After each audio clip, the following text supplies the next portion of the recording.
నమస్తే, welcome to Neti Dhatri. నేను పవన్. ఈరోజు పాయింట్ టు పాయింట్ విత్ పవన్లో వెళ్ళే ముందు నేటిధాత్రి ప్రేక్షకులందరికీ అంటే ఒక విన్నపం. ఎందుకంటే ఖచ్చితంగా మా ఈ వీడియోని సబ్స్క్రైబ్ చేసుకుని ఆదరించండి. ఎందుకంటే రాష్ట్రంలో జరిగే ప్రతి ఒక్క సమాచారాన్ని మీకు కళ్ళ కట్టినట్టు నేను చెప్తాను. నేటిధాత్రి ప్రత్యక్షంగా పరోక్షంగానూ మీకు అండగా ఉంటుంది. ఖచ్చితంగా మా నేటిధాత్రి ఛానల్ సబ్స్క్రైబ్ చేసుకుని నేటిధాత్రిని ఫాలో చేయండి. దానివల్ల ప్రతి ఒక్కటి మేము చెప్పాలనుకున్నది ప్రజాక్షేత్రం ఏం జరుగుతున్నది ప్రతి ఒక్కటి మీకు ఖచ్చితంగా వినబడుతుంది, కనబడేలా మేము చేస్తాం. మీ సమస్యలు ఉన్నా కానీ మా దగ్గర తీసుకురండి. ఖచ్చితంగా ఆ సమస్యలకు మేము అండగా ఉంటాం. ప్రభుత్వం దృష్టికి తీసుకెళ్తాం, ప్రభుత్వ అధికారులకు చేరవేసే ప్రయత్నం చేస్తాం. ఇక విషయానికి వెళ్తే హైదరాబాద్లో Vanguard JCC AI data analysis mobile technology centre ఏడాది చివరి నాటికి ప్రారంభం. 4 గంటలు 2300 ఉద్యోగ అవకాశాలు.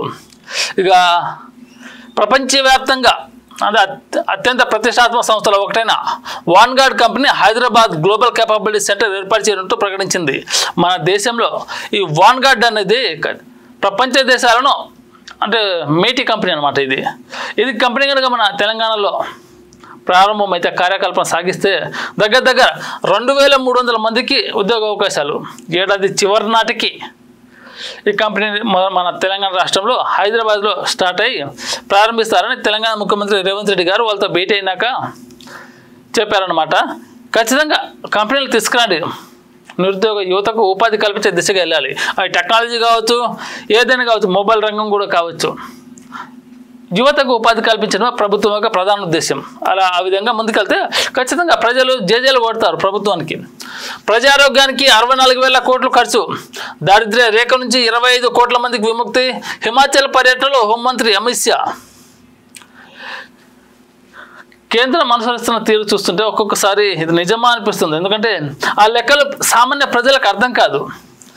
ప్రజా ఆరోగ్యానికి 64,000 కోట్ల ఖర్చు సామాన్య మానవులకు ఎలా తెలుస్తుంది? చదువుకున్న వాళ్ళకి అర్థం కాదు. ఇవి ఎప్పుడు పెట్టాలి, ఏ లెక్కన పెట్టాలి, ఎక్కడ పెట్టారన్నది. ఇలా ఒకటేసారి స్టేట్మెంట్ ఇచ్చేసేలా అభివృద్ధి అంటే ఎక్కడ చేశారు? ప్రజా ఆరోగ్యానికి 64,000 కోట్ల ఖర్చు. అది ప్రతి నెల ప్రతి సంవత్సరం ప్రజలకు చేరువయ్యే విధంగా ఉంటే ప్రజలు నమ్ముతారు. కేంద్రం చేసిన మంచి పనులు. ఒకటేసారి దారిద్ర్య రేఖ నుంచి 25 కోట్ల మందికి విముక్తి అంట. జనాలేమో పెరుగుతున్నారు, కష్టాలు పెరుగుతున్నాయి, కానీ దారిద్ర్య రేఖ నుంచి 25 కోట్ల మందికి విముక్తి. మరి ఎక్కడ జరిగిందో, ఏ విధంగా జరిగిందో తెలియదు. కానీ కేంద్ర హోంశాఖ మంత్రి అమిత్ షా గారు అంటున్నారు, మరి దారిద్ర్య రేఖ నుంచి 25 కోట్ల మంది విముక్తి ఇండియాలో. మరి ఎక్కడ జరిగిందో, ఎలా జరిగిందో, ఇది ఎలా సాధ్యమో తెలియట్లేదు. ఎందుకంటే సామాన్యుడు కష్టపడితే కానీ పైకి రాడు. అలాంటిది అంటే వీళ్ళు అధికారంలో చేపట్టి 6.5 సంవత్సరాల్లోనే 25 కోట్ల మంది విముక్తి అంట. మరి హిమాచల్ ప్రదేశ్ పర్యటనలు చేస్తుండగా ఈ వ్యాఖ్యలు చేశారు హోంమంత్రి గారు. మరి ఇది నిజమైతే బాగుంటుంది, కానీ ఏ ప్రాంతంలో జరిగిందో, ఏ రాష్ట్రంలో జరిగిందో మరి ఆ పక్క సమాచారాన్ని బయటకు తీస్తే తెలుస్తుంది. భూములమ్మి రాష్ట్రాన్ని పాలిస్తారా? కేంద్ర హోంశాఖ సహాయ మంత్రి బండి సంజయ్ గారు అంటున్నారు. భూములు అమ్మి రాష్ట్రాన్ని పరిపాలిస్తారా? హెచ్సియు స్టూడెంట్స్పై లాఠీ చార్జ్ దారుణం. పోలీసుల చర్యలతో భయానక వాతావరణం. విద్యార్థులంటే ప్రభుత్వానికి మానవత్వం లేదా? బీజేపీ కేంద్ర మంత్రి బండి సంజయ్ ఆగ్రహం. భూములమ్మి రాష్ట్రాన్ని పరిపాలించిన గత్యంతరం ఏం వచ్చింది? హెచ్సియులో స్టూడెంట్స్పై లాఠీ చార్జ్ చేయడం దారుణమని బీజేపీ కేంద్ర మంత్రి బండి సంజయ్ అన్నారు. స్టూడెంట్స్పై లాఠీ చార్జ్ ఎందుకంటే ఈ మధ్యకాలంలో చాలా ఏళ్ళ నుంచి ఇది ఎక్కడ అన్యాయం జరిగినా కానీ స్టూడెంట్స్, విద్యార్థి సంఘాలు, ప్రజా సంఘాలు బయటకు వస్తాయి. ఖచ్చితంగా ఆ సమస్యలను పరిష్కరించే విధంగా నడవాలని, ఆ సమస్యను అక్కడితో క్లోజ్ చేయాలని ప్రజా సంఘాలు కావచ్చు, మహిళా సంఘాలు కావచ్చు, విద్యార్థి నేతల సంఘాలు కావచ్చు బయటకు వస్తాయి. ఈ నేతలు, ఈ నాయకులు ఎప్పుడైతే బయటకు వస్తారో, కానీ పోలీసులు రాజకీయ నాయకులకు తొత్తుగా మారిపోయారు. వాళ్ళు చెప్పింది రకంగా ఏం జరుగుతుందో వాళ్ళు శాంతియుతంగా పరిష్కారం చేసుకున్నారు. హెచ్సియు భూములని తాకట్టు పెట్టి రాష్ట్రాన్ని పరిపాలించొద్దని ప్రజలు, ఆ భూములు హెచ్సియు విద్యార్థులకే సొంతం, అలాంటి భూములను అమ్మే పరిపాలన సాగిస్తారేంటని కేంద్ర హోంశాఖ సహాయ మంత్రి బండి సంజయ్ గారు ప్రశ్న. అది కూడా కరెక్ట్ పాయింట్ ఆఫ్ వ్యూలో. విద్యార్థులపై లాఠీ చార్జ్ చేసిన అవసరం లేదు. వాళ్ళకన్నా గొడవ చేసినా, ఏదైనా విధ్వంసం చేసినా, రాళ్ళు పట్టుకొని, కొడాలు పట్టుకొని ప్రజలపైకి వెళ్తే, ప్రభుత్వ ఆస్తులను ధ్వంసం చేస్తే అప్పుడు పోలీసులు రంగంలో దిగాలి. కానీ శాంతియుతంగా నిరసన చేసుకుంటే పోలీసుల మీద లాఠీ చార్జ్ చేయడం ఇది చాలా నిష్ఠుర వైఖరి. ఇది పోలీసుల పైన ప్రజలకు నమ్మకం అనేది కోల్పోయే పరిస్థితి తీసుకొచ్చింది. మళ్ళా ఆ విధంగా పోలీసులు చర్యలో పాల్గొనడంతో పోలీసులు ఆ దిశగా ముందుకెళ్ళదు. అసలే హెచ్ఈ భూములు అనేది విద్యార్థుల సొంతది. అక్కడ ఎవరైతే చదువుతున్నారో వాళ్ళ ఆస్తి అది. అలాంటి ఆస్తులను వారు కాపాడుకోవాలి. కానీ రాష్ట్రాన్ని పరిపాలించడానికి ప్రభుత్వం హెచ్ఈ ఆస్తులను తాకట్టు పెట్టడం ఏందయ్యా? అది కొంచెం ఇబ్బందిగా ఉంటుంది. ఎందుకంటే ఇలాంటి విషయాలు ఖచ్చితంగా ప్రభుత్వం జోక్యం చేసుకోవాలి. విద్యార్థులపై లాఠీ చార్జ్, అసలు విద్యార్థులపై లాఠీ చార్జ్ చేస్తే మీ ప్రభుత్వానికి నష్టం. ఎందుకంటే వాళ్ళంతా విద్యార్థులు, ఓటకు చైతన్యం కలిగిన నాయకులు, యువకులు, వాళ్ళు వారిపైన మీరు లాఠీ చార్జ్ చేస్తే ఒక్కొక్క విద్యార్థి వెనుక 100 మంది ఎజెండా ఉంటుంది తెలుసా? ఒక్కొక్క విద్యార్థి నాయకుడు వెనుక 100 మంది ఓటర్లు ఉంటారు. వాళ్ళ మీద చేస్తే ఆ 100 మంది మీదకు చేసినట్టే. ఇది ప్రభుత్వ వ్యతిరేక కార్యక్రమం కాదు.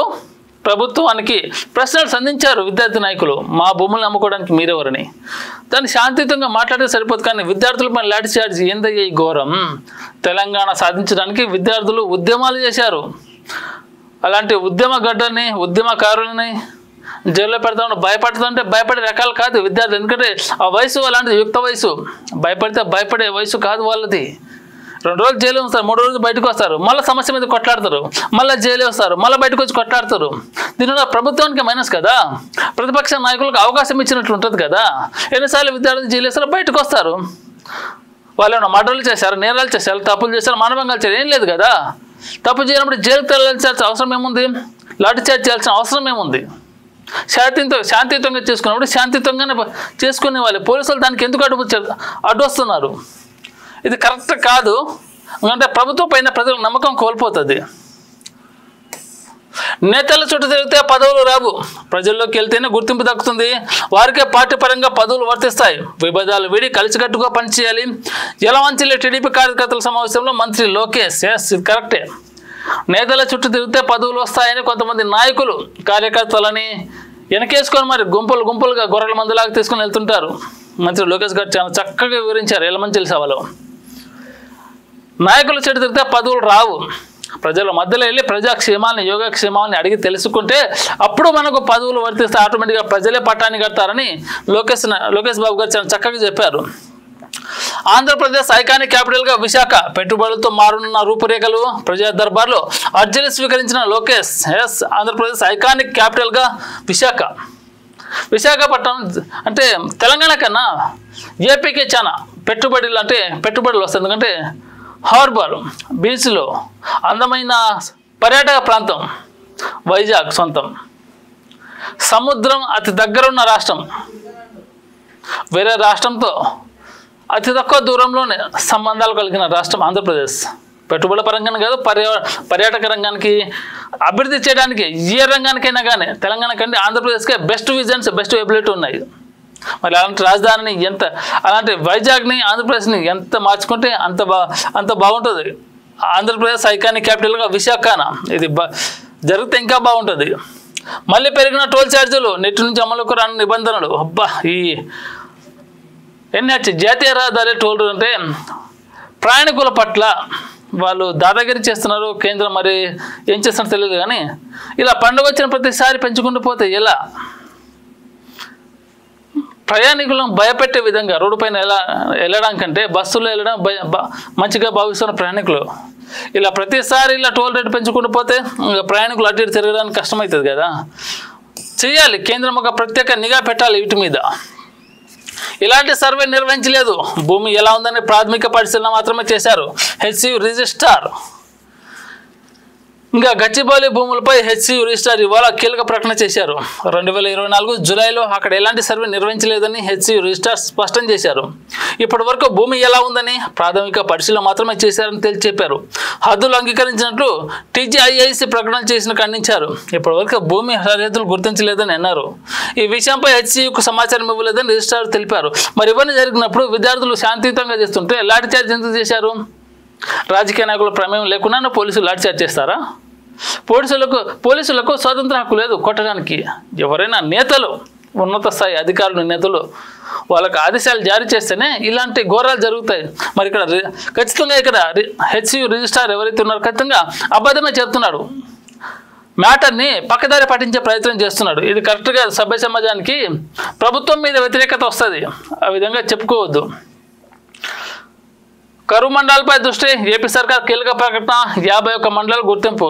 సమ్మర్ వచ్చిందంటే కొంచెం పల్లెటూరులను గుర్తించాలి. మండలాల్లో నీటితో కటకట్లాడు పశు పక్షాదులు మూగజీవులు నీళ్ళ కోసం అటు ఇటు చూస్తుంటాయి. కరువు మండలాలు గుర్తుంటాయి. మనుషులకే కాదు, కరువు మండలాలు పశు పక్షాదులను సైతం గుర్తించి వాటికి తగినంత నీటిని సమకూర్చే విధంగా ప్రభుత్వాలు చర్యలు చేపట్టుకోవాలి. యువత కోసం పవన్ తపన. ఉత్తరాంధ్రకు పెట్టుబడి లక్ష్యం. మంత్రి నాదెండ్ల మనోహర్ వెలువ. ఈ పవన్ కళ్యాణ్ ఇంకా యువత గురించి తక్కువ ఎంత చెప్పినా కానీ, ఎందుకంటే ఇప్పటికే చాలా చేశాడు ఆయన. ఇక పవన్ కళ్యాణ్ రాజకీయంగా చూసుకున్నా కానీ, సినిమా పరంగా తీసుకొని సేవలకు ముందుండేది పవన్ కళ్యాణ్ మాత్రమే. పవన్ కళ్యాణ్ మాత్రమే చాలామంది ఉంటారు, కానీ అతి దగ్గరగా ప్రజల్లో ఉండే ప్రజానాయకుడు అనిపించుకున్న నేత పవన్ కళ్యాణ్. యువత కోసం ఎప్పుడు ఉపాధి ఇవ్వాలి. యువతకు చదువుకున్న యువత ఉన్నారు, వెనకబడిపోకుండా వాళ్ళకు ఉపాధి కల్పించి వాళ్ళ కుటుంబానికి ఆర్థికంగా భరోసా ఇవ్వాలని పవన్ కళ్యాణ్ ఎప్పుడు తపన పడుతుంటారని మరి మన నాదెండ్ల మనోహర్ గారు అంటున్నారు. స్థానిక సంస్థలపై focus. BJP target fix. Revanth ప్రభుత్వంపై ప్రజల తరపున పోరాటాలకు బీజేపీ సిద్ధం. రాష్ట్రంలోని ప్రజలు ఎప్పుడు బీజేపీ వైపు చూస్తున్నారు. బీజేపీ నేతలు ఇంకా పోరాటాలు చేయాలని అధికారంలోకి రావాలి. స్థానిక సంస్థల ఎన్నికలకు సన్నద్ధమవుతూనే పార్టీ బలోపేతానికి కృషి చేయాలి. ఇది కష్టం కిషన్ రెడ్డి గారు. ఎందుకంటే తెలంగాణలో బీజేపీ అధ్యక్షుడు బండి సంజయ్ ఉన్నప్పుడు ప్రతిరోజు ప్రజా ఉద్యమం చేశారు, ప్రజల మధ్యలోకి వెళ్ళేవాడు. కానీ మీరు ఎప్పుడైతే బీజేపీ తెలంగాణ రాష్ట్ర అధ్యక్షుడు అయ్యారో ఒక్కసారి కూడా ప్రజల్లోకి రాలేదు. ప్రజల కష్ట సుఖాలు తెలియదు మీకు. స్థానిక సంస్థలు గెలుస్తారని ఏ నమ్మకంతో మీ ఆ డెడికేషన్ ఉందే, గెలుస్తామని ఖచ్చితంగా సన్నద్ధం కావాలని, దానికి హ్యాట్సాప్. కానీ ప్రజల మధ్యలో ఉండే నాయకుడు ఏడి? తెలంగాణకు అధ్యక్షుడిగా బీజేపీకి మీరే ఇక్కడ ఇంట్లో కూర్చుంటే మరి కార్యకర్తలను ఉత్సాహపరిచేది ఎవరు? కార్యకర్తలకు అండగా ఉండేది ఎవరు? ప్రజల్ని నమ్మజెప్పేలా చేయాలి. అధికార పార్టీ వాళ్ళు చేస్తున్నది ఏంది, ఇది చేస్తున్నది, దీనికి మనం ఖచ్చితంగా వైఖరి పాటించాలని నేతలకు చెప్పాలి, నాయకులకు చెప్పాలి. ఇలా అంటే ప్రెస్ మీట్లో మైకులు ముందు వచ్చి చెప్తే ఇది అందరు వినేది కాదు, అందరు చూసేది కాదు. తెలంగాణలో బీజేపీ అధ్యక్షుడిగా బండి సంజయ్ ఉన్నప్పుడు తెలంగాణలో బీజేపీ ఉవ్వెత్తున ఉద్యమంలో లేచింది. కానీ ఎప్పుడైతే బండి సంజయ్ గారిని తప్పించి కిషన్ రెడ్డి గారిని చేశారో మళ్ళీ తెలంగాణలో బీజేపీ యథాస్థితికి చేరుకుంది. కాంగ్రెస్ బుల్డోజర్ల నుంచి రక్షించమని అర్థిస్తున్న నెమలు. హెచ్ఈ ఉద్యోగులపై కేటీఆర్ రియాక్షన్. ఎస్, ఇప్పుడు ఏ విషయం చూసినా కానీ అధికార పార్టీ నేతలపై ఖచ్చితంగా ప్రతిపక్ష నాయకులు దాడి చేస్తారు. ఎందుకంటే కాంగ్రెస్ పాలన చేస్తున్నది తప్పు. హెచ్సియు వేదికగా విద్యార్థుల బొమ్మన విద్యార్థులకు సొంతం. అది అక్కడ అటవీ ప్రాంతం, నెమ్మలు ఉంటాయి, జాతీయ పక్షి. మరి ఇవన్నీ ప్రభుత్వం దీనికి వేలం వేసి పరిపాలన సాగిస్తున్న జాతీయ పక్షిని ఎవరైనా చంపితేనే కఠిన కారాగార శిక్షలు వేస్తారే. మరి ఆ భూములను వేలం వేస్తే ఆ కార్పొరేట్ కంపెనీలు ఆ భూములను ఉంచుతాయా, అటవీ ప్రాంతాన్ని ఉంచుతాయా? మొత్తం నిమ్మలంగా కొరికి పడేస్తాయి. మరి దాంట్లో ఉండే నెమ్మలు ఎక్కడికి వెళ్తాయి? అవి ఖచ్చితంగా కనిపించకుండా పోతాయి. మరి ఆ విధంగా ప్రభుత్వాలు చర్యలు తీసుకోవట్లేదే. నెమ్మలు మాయమైపోయినప్పుడు ఖచ్చితంగా ప్రభుత్వాలు శిక్షలు వేయాలి కదా. మళ్ళీ నెమ్మలు మాయమైతే మరి అటవీ ప్రాంతాలు వెళ్తే నెమ్మలు ఖచ్చితంగా మాయమవుతాయి. అటవీ ప్రాంతం ఉంటేనే నెమ్మలను కాపాడుకోవచ్చు. కేటీఆర్ గారు చెప్తున్నారు. హెచ్సి ఉధృతులపై కేటీఆర్ రియాక్షన్ ఖచ్చితంగా చూపెట్టాలి. సీఎం అనే సోయలేని రేవంత్ రోజు రోజుకు దిగజాడు మాటలు. నీళ్ళు ఇవ్వలేని కాంగ్రెస్ సర్కార్తో రైతులకు ఇబ్బందులు. ఇది ఒక విధంగా నిజమని చెప్పాలి. తెలంగాణలో నీటి కష్టాలు అప్పుడే బదిలిపోయినాయి. హైదరాబాద్లో చూస్తుంటాం, ప్రతిరోజు కొన్ని లక్షల ట్యాంకర్లు రోడ్డు మీద తిరుగుతున్నాయి. ఇప్పటికే ప్రజలు నీటి కష్టాలతో అల్లాడుతున్నారు. ప్రభుత్వం ఆ విధంగా చర్యలు చేపట్టండి. జనాలకు మనం అండగా ఉన్నప్పుడే ప్రభుత్వానికి జనాలు అండగా ఉంటారు. జనం వేరు, మనం వేరు, జనమే లేరనుకుంటే రాబోయే రోజుల్లో ఖచ్చితంగా ప్రభుత్వాన్ని మార్చాల్సి వస్తుంది. అది ప్రజలు డిసైడ్ చేస్తారు. సో ఇదండి వాళ్ళ మన point to point with Pawan. ఈ వీడియో కనుక మీకు నచ్చినట్లయితే ఖచ్చితంగా లైక్ చేయండి, షేర్ చేయండి. నేటి ధాత్రి ఛానల్ని మాత్రం ఖచ్చితంగా సబ్స్క్రైబ్ చేసుకోవడం మాత్రం మర్చిపోకండి. Thank you.